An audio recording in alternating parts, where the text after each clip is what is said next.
നമസ്കാരം. നിങ്ങളിപ്പോൾ സോഷ്യൽ മീഡിയയിലൂടെ അല്ലെങ്കിൽ ന്യൂസ് ചാനൽസിലൂടെ എത്ര പേര് ഈ ഒരു ന്യൂസ് അറിഞ്ഞു എന്നുള്ള അറിയില്ല. ഇപ്പോൾ ഏറ്റവും ലേറ്റസ്റ്റ് ആയിട്ട് വന്നിട്ടുള്ള 2 മണിക്കൂർ മുന്നേ മിക്ക ന്യൂസ് ചാനൽസും റിപ്പോർട്ട് ചെയ്തിട്ടുള്ള സംഭവമാണ്. നടൻ ആസിഫ് അലി രമേശ് നാരായണൻ എന്ന് പറഞ്ഞിട്ടുള്ള മ്യൂസിക് ഡയറക്ടർക്ക്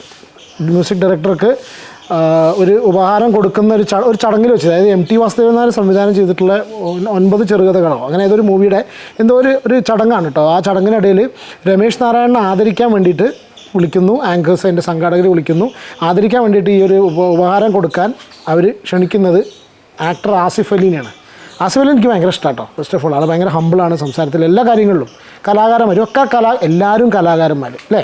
അതിൽ ഒരു കലാകാരൻ മറ്റൊരു കലാകാരനോട് കാണിച്ചിട്ടുള്ള വളരെ മോശമായിട്ടുള്ള പ്രവൃത്തി, വളരെ മോശം എന്ന് പറഞ്ഞാൽ വളരെ മോശം, പറയാതിരിക്കാൻ തന്നെ വയ്യ. കാരണം സോഷ്യൽ മീഡിയ ഒരുവിധം എല്ലാവരും കമൻസിലൂടെയും എല്ലാവരിലൂടെയും ഭയങ്കര മോശമായിട്ടാണ് സോഷ്യൽ മീഡിയ ഇതിന് രമേശ് നാരായണനെ തെറി വിളിച്ചുകൊണ്ടിരിക്കുന്നത്. സ്വാഭാവികമായിട്ടും അത് അങ്ങനെ സംഭവിക്കും. സംഭവം എന്താ വെച്ചാൽ കണ്ടവർക്കൊക്കെ വളരെ ക്ലിയറായിട്ട് സംഗതി മനസ്സിലായത്. എന്താ സംഭവം എന്ന് വെച്ചാൽ ഈ MTയുടെ ഈ ഒരു മൂവിയുടെ ആ ഒരു ചടങ്ങിൽ വെച്ചിട്ട് ഉപഹാരം കൊടുക്കാൻ വേണ്ടിയിട്ട് സംഘാടകർ വിളിച്ചു വരുത്തുന്നത് ഇയാളെയാണ്, ആസിഫ് അലിനെയാണ്. അങ്ങനെ ആസിഫ് അലി വരുന്നു. ആസിഫ് അലി വന്നു കഴിഞ്ഞതിന് ശേഷം ആസിഫ് അലി ഈ ഒരു ഉപഹാരം അവിടെ നിന്ന് വാങ്ങിയിട്ട് കൊടുക്കുന്നു. ഈ കൊടുക്കുന്ന സമയത്ത് ഇയാൾ ഈ ഉപഹാരം വാങ്ങുന്നതിന് പകരം നേരെ വളരെ അലക്ഷ്യമായിട്ട് വളരെ ധിക്കാരത്തോടു കൂടി, എന്തോ ഭയങ്കര അഹങ്കാരത്തോടു കൂടി, എന്താ ചങ്ങേൻ്റെ മനസ്സിൽ ഓടിയെന്നുള്ളത്, എന്താ അതിൻ്റെ ബാക്കിലുള്ളതെന്ന് അയക്കാൻ അറിയുള്ളൂ. പക്ഷേ ചില കാര്യങ്ങളൊക്കെ ന്യൂസ് ചാനൽസ് റിപ്പോർട്ട് ചെയ്ത് നമ്മൾ പറയും ചെയ്യത്തില്ല എന്തുകൊണ്ടാണ് ഇങ്ങനെ സംഭവിച്ചത്. അപ്പോൾ വളരെ ഇതായിട്ട് ഭയങ്കര അഹങ്കാരത്തോടുകൂടി ഈ സാധനം പിടിച്ചു വാങ്ങിയതിന് ശേഷം ആസിഫ് അലിനെ മാറ്റി നിർത്തിയിട്ട് അതിന് ശേഷം പിന്നെ സംവിധായകൻ ജയരാജനെ വിളിക്കുന്നു. ജയരാജൻ്റെ കയ്യിൽ കൊടുക്കുന്നു. തിരിച്ചു പിടിച്ചതിന് ശേഷം ജയരാജനെ കൊണ്ട് ഈ ഒരു ഉപഹാരം വാങ്ങിപ്പിക്കുന്ന ഒരു സിറ്റുവേഷൻ ഉണ്ടായി. ഇയാൾ ഈ ഉപഹാരം കൊടുത്തിട്ട് അതൊക്കെ ഫോട്ടോയിൽ പോസ്റ്റ് ചെയ്യുന്നു. ഇത് കണ്ടിട്ട് കുറേ ആസിഫ് അലിയുടെ കോ ആക്ടേഴ്സ് ആയിട്ടുള്ള ബിജുമേനനെ കണ്ടു, ഇന്ദ്രജിത്തിനെ കണ്ടു. എനിക്ക് അപ്പുറത്ത് തോന്നിയത് പൃഥ്വിരാജ് ആരെന്നറിയില്ല, മമ്മൂട്ടി മോഹൻലാൽ ഇവരൊക്കെ വന്നതാണ് മനസ്സിലാവുന്നത്. ഇതൊക്കെ സീനിയർ നടന്മാരും എല്ലാ കലാകാരന്മാരും ഇവർ കോമാളികളൊക്കെ ഇരിക്കുന്നത് അങ്ങനെ തന്നെ പറയണം. കാരണം വെച്ചാൽ ഒരു കൂട്ടത്തിലുള്ളൊരു നടന് ഇങ്ങനെ ഒരു സംഭവം ഉണ്ടായി കഴിഞ്ഞിട്ട് ഇതിൻ്റെ പ്രതികരണവും കാര്യങ്ങളൊന്നും ആരും കണ്ടില്ല ഇതുവരെയായിട്ട്. അപ്പോൾ ആസിഫ് അലിനെ വളരെ മോശമായിട്ട് വളരെ മാനം കെടുത്തിക്കൊണ്ട് ഒരു മനുഷ്യനെ എത്രത്തോളം അപമാനിക്കാൻ പറ്റിയ ഒരു വേദിയിൽ വെച്ചിട്ടൊരു മനുഷ്യനെ അപമാനിക്കുന്ന സിറ്റുവേഷനിൽ ഈ ചങ്ങാതി ചെയ്തിട്ടുള്ള പറഞ്ഞാൽ പറയാതിരിക്കാൻ വയ്യ. അപ്പോൾ ഇങ്ങനെ ഒരു സംഗതി ഉണ്ടായി. ഇയാൾ അത് വെച്ച് ജയരാജൻ്റെ അടുത്ത് വാങ്ങുന്ന സിറ്റുവേഷൻ. നമുക്ക് ഏതായാലും ആ ന്യൂസ് ജസ്റ്റ് ഒന്ന് പ്ലേ ചെയ്യാം. നിങ്ങൾ കണ്ടിട്ടുണ്ടായിരിക്കും. എന്നാലും ജസ്റ്റ് ഈ ഒരു ക്ലിപ്പ് ഞാൻ പ്ലേ ചെയ്യട്ടോ. അവിടെ MT വാസുദേവൻ നായർ തിരക്കഥ എഴുതിയ 9 ചെറു സിനിമകളുടെ അവതരണ വേദിയിൽ പുതിയ വിവാദം. സംഗീത സംവിധായകൻ രമേശ് നാരായണന് ആസിഫ് അലി ഉപഹാരം നൽകിയതാണ് വിവാദമായത്. ആസിഫ് അലിയിൽ നിന്നും ഉപഹാരം കൈപ്പറ്റിയ രമേശ് നാരായൺ സംവിധായകൻ ജയരാജനെ അടുത്തേക്ക് വിളിച്ചു വരുത്തി ഈ ഉപഹാരം ഏൽപ്പിച്ച ശേഷം തനിക്ക് സമ്മാനിക്കാൻ ആവശ്യപ്പെട്ടതാണ് വിവാദത്തിനിടയാക്കിയത്. ആദ്യം ദൃശ്യങ്ങൾ കാണാം.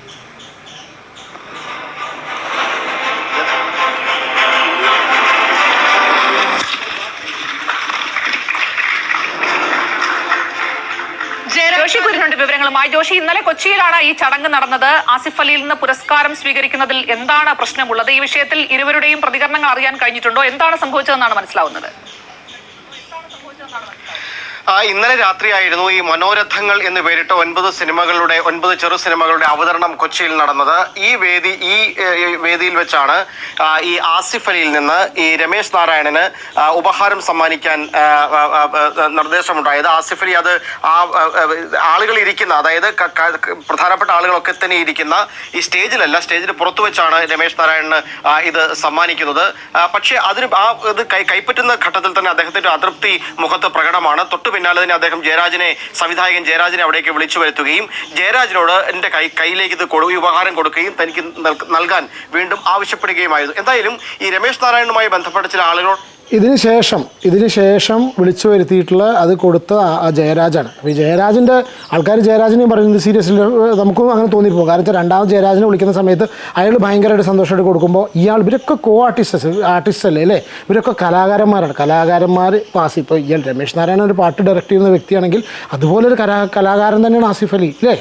അപ്പോൾ ആസിഫ് അലിനെ പോലെ ഇതുപോലെ ഒരു പ്രോമിസിങ് ആയിട്ടുള്ള യുവ ആക്ടർ, ഒരു എന്താ പറയുക, വളരെ ഹമ്പിളായിട്ട് നമുക്ക് കാണുന്ന സമയത്തൊക്കെ മനസ്സിലാവുന്ന ഒരു വളരെ ഹമ്പിളായിട്ടുള്ള ഒരു മനുഷ്യനെ ഇത്രയധികം ഒരു വേദിയിൽ അപമാനിച്ചു വിടുക എന്നുള്ളത് വളരെ മോശമായിട്ട്.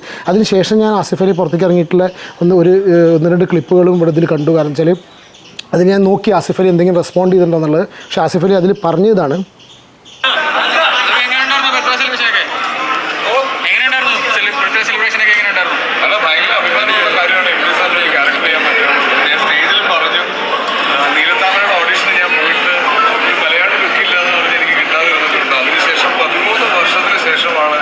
സാറിൻ്റെ ഒരു സിനിമ, അതും സാറിൻ്റെ മകളെ സംവിധാനം ചെയ്യുന്ന സിനിമ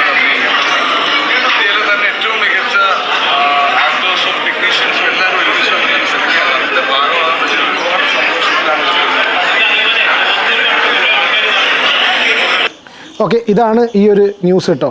ഓക്കെ, പിന്നെ ഇതിലെന്താ സംഭവം എന്നറിയോ, ഇതിൻ്റെ കൂടെ ഒരുപാട് സീനിയർ ആയിട്ടുള്ള ആർട്ടിസ്റ്റ്സ് മമ്മൂട്ടി, മോഹൻലാൽ പോലെ അങ്ങനെയൊക്കെ അവരൊന്നും ഉണ്ടാവും. പക്ഷേ എന്നാലും ബിജു മേനോനോടെ കണ്ടു, ഇന്ദ്രജിത്തിനെയും കണ്ടു. എനിക്കൊന്ന് പൃഥ്വിരാജിൻ്റെ മോഹൻ കണ്ടോ സംശയമുണ്ട്. I don't know. എന്താണെന്നുണ്ടെങ്കിൽ ഇത്രയധികം സീനിയേഴ്സ് ആൾക്കാർ ഇരിക്കുന്ന സമയത്ത് ഇതുപോലുള്ളൊരു പ്രവൃത്തി, ഒരു വളരെ സീനിയർ എന്ന് പറയപ്പെടുന്ന സീനിയർ മ്യൂസിക് ഡയറക്ടർ എന്ന് പറഞ്ഞാൽ എന്തോ ആണ് സ്വയം എന്ന് വിശ്വസിക്കുന്ന ഒരു വ്യക്തിയുടെ ഭാഗത്തുനിന്ന് ഇതുപോലുള്ളൊരു സംഭവം ഉണ്ടാകുമെന്ന് പറഞ്ഞാൽ ടോട്ടലി നമുക്ക് അൺആക്സെപ്റ്റബിൾ ആണ്, നോൺ ആക്സെപ്റ്റബിൾ എന്താണ് പറയുക. അപ്പോൾ നമുക്ക് ആക്സെപ്റ്റ് ചെയ്യാൻ പറ്റാത്ത ഒരു സംഭവമാണത്. പിന്നെ ഇതിൽ ബന്ധിച്ച രണ്ടുപേരും കലാകാരന്മാരാണ്. ഇതിന് വേറൊരു സംഭവം എന്ന് വെച്ചാൽ ഞാൻ ന്യൂസിൽ കണ്ടതാണ് കേട്ടോ. ഇതിനുള്ള റീസൺ എന്ന് പറയപ്പെടുന്നത് ഒരു പക്ഷേ ഇയാളുടെ ആൾക്കാരോട് ബന്ധപ്പെടാൻ പിന്നെ ശ്രമിച്ചപ്പോൾ, ഈ രമേശ് നാരായണൻ്റെ ആൾക്കാരോട് ബന്ധപ്പെടാൻ ശ്രമിച്ചപ്പോൾ അവർക്ക് മനസ്സിലായ സംഭവം എന്ന് വെച്ചാൽ ഇയാൾ പിന്നെ ഈ ബാക്കിയുള്ളവർക്കൊക്കെ വേദിയിൽ വെച്ചിട്ടാണ് പുരസ്കാരം കൊടുത്തത്, ഇയാൾക്ക് മാത്രം താഴേക്ക് വന്ന് പുരസ്കാരം കൊടുക്കേണ്ട സിറ്റുവേഷൻ വന്നപ്പോൾ ആ അതൃപ്തി അയാൾ ഓൾറെഡി പറഞ്ഞിരുന്നു എന്നാണ് ഇയാളുടെ ആൾക്കാരുടെ ഭാഗത്ത് കേട്ടോ. ആ അതൃപ്തി ഇയാൾ ഓൾറെഡി പറഞ്ഞിരുന്നു. ആ അതൃപ്തിയാണ് ഇവിടെ രേഖപ്പെടുത്തിയെന്നൊരു സംഗതി പറഞ്ഞ് കേട്ടു. എനിക്കതിൻ്റെ ബാക്കിയുള്ള സിറ്റുവേഷനും കാര്യങ്ങളും അറിയില്ല. ആ അതൃപ്തിയാണ് അയാൾ അവിടെ പ്രകടിപ്പിച്ചതെങ്കിൽ ഐ ഡോണ്ട് നോ. പക്ഷേ അത് ആസിഫ് അലിനെ പോലെ ഒരു നടനെ അപമാനിച്ചുകൊണ്ടാണ് ആ ഒരു എന്താ പറയുക, പിന്നെ അതവിടെ പ്രകടിപ്പിക്കുക എന്ന് പറഞ്ഞാൽ ഒരിക്കലും ആക്സെപ്റ്റബിൾ അല്ല. ബന്ധപ്പെട്ട ചില ആളുകളോടൊക്കെ തന്നെ നാം സംസാരിച്ചിരുന്നു. അവർ പറയുന്നത് ഇക്കാര്യത്തിൽ അദ്ദേഹത്തിന് അതായത് ഈ ചടങ്ങുമായി ബന്ധപ്പെട്ട ചില കാര്യങ്ങൾ അദ്ദേഹത്തിന് ചില വിയോജിപ്പുണ്ട് എന്നുള്ളതാണ്. അദ്ദേഹം തിരുവനന്തപുരത്ത് നിന്ന് കാറിൽ എത്തിയതായിരുന്നു. പക്ഷേ പ്രധാനപ്പെട്ട ആളുകളെയൊക്കെ തന്നെ സ്റ്റേജിലേക്ക് വിളിച്ചു വരുത്തി ഉപഹാരം കൊടുത്തപ്പോൾ അദ്ദേഹത്തിന് മാത്രം ഇക്കാര്യത്തിൽ അത്തരത്തിൽ ഉപഹാരം കൊടുത്തില്ല. ഈ 9 ചിത്രങ്ങളുടെ എണ്ണത്തിൽ ജയരാജ് സംവിധാനം ചെയ്ത ചിത്രത്തിന് സംഗീത സംവിധാനം നിർവഹിച്ചത് രമേശ് നാരായണൻ. പക്ഷേ മറ്റുള്ളവർക്ക് കിട്ടിയ ആദരം അദ്ദേഹത്തിന് കിട്ടിയില്ല എന്നൊരു പരാതി അദ്ദേഹത്തിനുണ്ട് എന്നാണ് മനസ്സിലാക്കുന്നത്. ഇത് ഏറ്റവും ഒടുവിൽ ഈ സംഘാടകരിൽ ഒരാളോട് അദ്ദേഹം പറയുന്നു. ഈ സമയത്താണ് ഈ സ്റ്റേജിൽ നിന്ന് അനൗൺസ് ചെയ്യുകയും ആസിഫ് അലിയോട് ഇത് കൊടുക്കാൻ ആവശ്യപ്പെടുകയും ചെയ്ത് അദ്ദേഹത്തെ സ്റ്റേജിലേക്ക് വിളിച്ചതുമില്ല. ഈ ഒരു സമയത്താണ് ആസിഫ് അലി കൈമാറിയ സമയം അദ്ദേഹം ഈ സംവിധായകൻ ജയരാജിനെ തന്നെ, അതായത് താൻ സംഗീത സംവിധാനം നിർവഹിച്ച ചെറു സിനിമയുടെ സംവിധായകനായ ജയരാജിനെ തന്നെ അടുത്തേക്ക് വിളിപ്പിച്ച് തനിക്ക് നൽകാൻ ആവശ്യപ്പെട്ടത് എന്നാണ് അദ്ദേഹവുമായി ബന്ധപ്പെട്ട കേന്ദ്രങ്ങൾ പറഞ്ഞത്. ആസിഫ് അലിയോടുള്ള വിരോധമല്ല തനിക്കുള്ളത്, പക്ഷേ ഇക്കാര്യത്തിൽ ആ വേദിയിൽ വെച്ച് തനിക്ക് വേണ്ട ഒരു പരിഗണന കിട്ടിയില്ല എന്നുള്ള ഒരു ഇഷ്ടക്കേടാണ് അദ്ദേഹം പ്രകടിപ്പിച്ചത് എന്നാണ്. അങ്ങനെ ഒരു ഇഷ്ടക്കേടുണ്ടെങ്കിൽ അത് പ്രകടിപ്പിക്കേണ്ടത് ഒരു കാരണവശാലും അത് ഈ ഒരു സിറ്റുവേഷനിൽ ഈ ഒരു രീതിയിലല്ല പ്രകടിപ്പിക്കേണ്ടത്. ഈ രീതിയിൽ പ്രകടിപ്പിക്കുക എന്നുള്ളതിന് അർത്ഥം ആസിഫ് അലി എന്ന് പറഞ്ഞിട്ടുള്ള നടനെ പരസ്യമായിട്ടൊരു വേദിയിൽ വെച്ച് ഇത്രയധികം കൂടുതൽ ഒരു മനുഷ്യൻ, ഒരു നടൻ ഫൊഗറ്റ്, ഒരു മനുഷ്യൻ ഇത്രയധികം രീതിയിലൊരു അപമാനം സഹിക്കുക എന്ന് പറഞ്ഞാൽ അത് ഈ ലോകം മുഴുവൻ കാണുന്ന സിറ്റുവേഷൻ എന്ന് പറയുമ്പോൾ വളരെ നമുക്ക് അക്സെപ്റ്റ് ചെയ്യാൻ പറ്റാത്തൊരു സിറ്റുവേഷൻ. എന്താണ് നിങ്ങളുടെ അഭിപ്രായം? കമൻറ്റ് ചെയ്യട്ടെ. ഈ ന്യൂസ് അറിഞ്ഞവർ എന്താണ് അതിൻ്റെ കമൻറ്റ് ബോക്സൊക്കെ കംപ്ലീറ്റ് പൊങ്കാല. ഇയാൾക്ക് രമേശ് നാരായണൻ ഇനി വിളിക്കാത്ത തെറികളൊന്നുമില്ല. ഓക്കെ, അപ്പോൾ എന്താണെന്നുണ്ടെങ്കിൽ നിങ്ങളുടെ അഭിപ്രായം കമൻറ്റ് ചെയ്യും.